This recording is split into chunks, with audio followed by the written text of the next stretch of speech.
talking to Katie Hedrick, and Katie is our bilingual outreach coordinator for the city.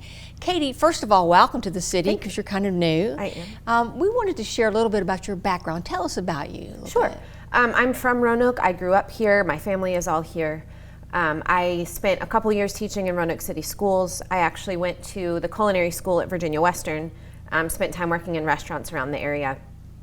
I actually have a small nonprofit and was planning to spend the majority of the year in Nicaragua, working with women and children down there. But because of the COVID situation, I ended up back in Roanoke sooner than expected.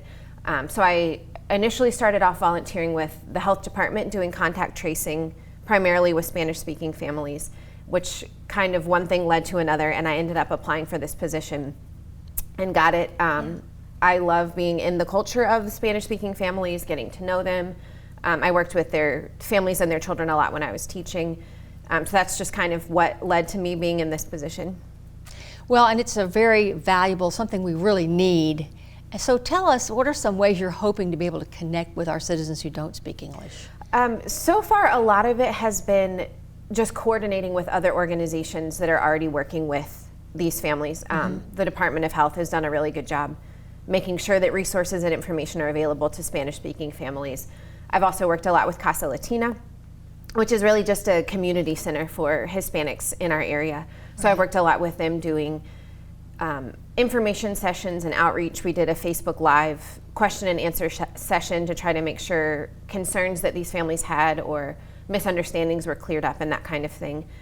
We've been working in some of the local apartment complexes and housing development areas where there's a high Latino population, just providing resources and information, helping them to understand what the risks are, the best way to protect themselves against the virus, resources that are available if they are sick and can't work and they're struggling financially, can't get food, need childcare, all those kinds of things. Just making sure they're aware of the resources that are available to them.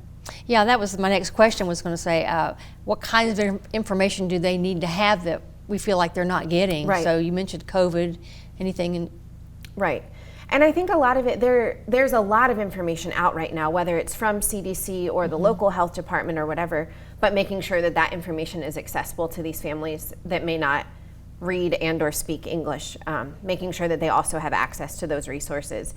And I think helping them understand not only how to protect themselves physically against the pandemic, but also helping them with mental health, with financial resources, if they need help with utilities, because it's a weird time for everyone. Kids are not in school like they normally are. Families maybe aren't able to gather together, or churches, sporting events, all of those kinds of things have been impacted. So helping them to understand, we want you to be healthy physically, and we want to make sure that you understand those risks and those precautions, but we also want to make sure that spiritually, mentally, emotionally, you're okay in that way as well. So making sure that they understand their resources available for that and connecting them with the organizations that provide those kinds of services as well. Katie, why do you think it's so important to make these connections? We have in Roanoke, I should have looked up the numbers, but I think it's between a 9 and 10% Spanish-speaking population, which isn't a huge majority of our population, but specifically in regards to COVID, they've had about 25% of the reported cases. So it is definitely, the virus in particular is disproportionately affecting that portion of our population. Right. So I think in that regard, it's really important that we're reaching them with that information. But I think just helping them understand they are part of our community, whether we're in a time of pandemic or not. Roanoke is very much a welcoming community, and I know that's something the city has been working towards presenting and publicizing and all of that, but helping these families to understand you're part of us too, and we don't want you to feel isolated or misinformed or misunderstood or any of those things. So I think connecting with those families to help them understand the city is here to help, we're here to serve you and make sure you're safe and healthy and have all of the things that you need as a part of our community, not just an isolated segment of the population. Anything else you'd like to add that we haven't mentioned about the position or about even just your role? Right.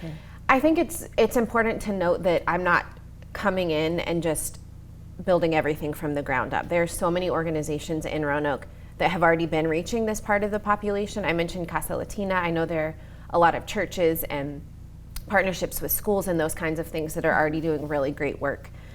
So I think it's important to note that Roanoke has been involved in this long before I came on the job, helping specifically the Spanish-speaking families understand you are cared for, we do want to help.